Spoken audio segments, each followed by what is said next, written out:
आज शिवजयंतीच्या या पवित्र आणि संपूर्ण देशात आणि राज्यात उत्साहाच्या दिवसाला या वातावरणाला कुठेतरी गालबोट लावलं पाहिजे.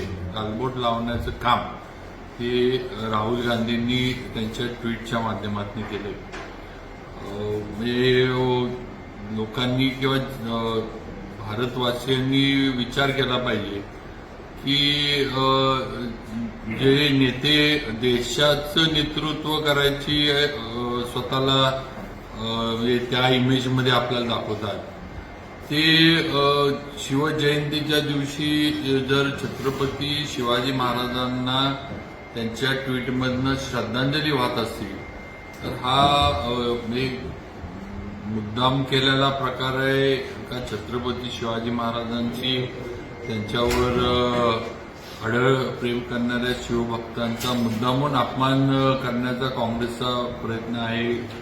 भावना दुखल्या पाहिजे, काहीतरी त्यातून वेगळं घडलं पाहिजे. हे खरंच हे वाटते की एवढ्या मोठ्या नेत्याला एवढं पण कळत नाही की काय ट्विट करावं, काय करावं. बरं, जे त्यांची टीम असेल, खरं म्हणजे हे ट्विट जे आहे त्यांचे जे सल्लागार असतील त्यांना तरी खरं म्हणजे बुद्धी पाहिजे किंवा आपण काय ट्विट करतोय, काय लिहितोय. आणि दुर्दैवानं हा प्रकार जो आज झालाय हा अतिशय निंदनीय आहे.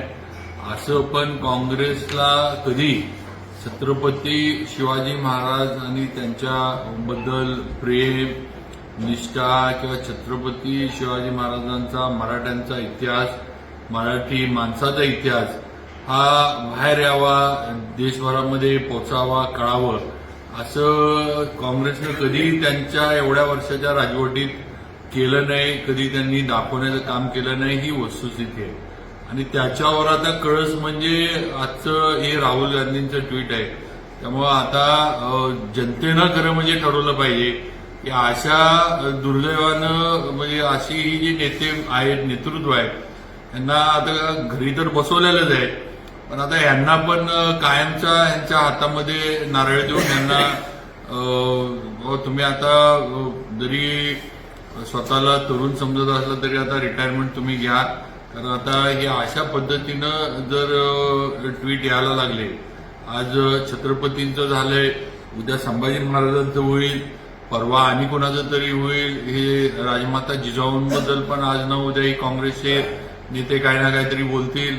हे काही मागं पुढं बघणार नाहीत आणि स्वतःची वोट बँक जपण्यासाठी काही करण्याचा प्रयत्न या काँग्रेसच्या नेत्यांकडनं आतापर्यंत पण झाला आहे आणि हा सुद्धा त्याचाच भाग आहे. त्यामुळं मी सर्व शिवभक्तांच्या वतीनं, आमच्या संपूर्ण घराण्याच्या वतीनं आणि सगळ्यांच्या वतीनं राहुल गांधींचं म्हणजे त्यांचं निषेध व्यक्त करतो. त्यांच्या या ट्विटचं अतिशय म्हणजे तीव्र शब्दांमध्ये निषेध सर्वांच्या वतीने व्यक्त करतो. आता ते म्हणतील की चुकून झालं, टायपिंग काय झालं किंवा हे आता हे सारवासारव करण्याच्या ह्याच्यावर कुणी विश्वास ठेवू नये.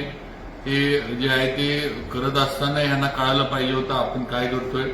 आणि 100% हे पूर्ण समजूनच केलं नाही असं माझं तरी मत आहे. म्हणजे आजच्या दिवशी शिवभक्तांच्या भावना दुखावल्या गेल्या पाहिजेत, हा प्रयत्न ह्याच्या मागचा काँग्रेसचा आणि राहुल गांधींचा.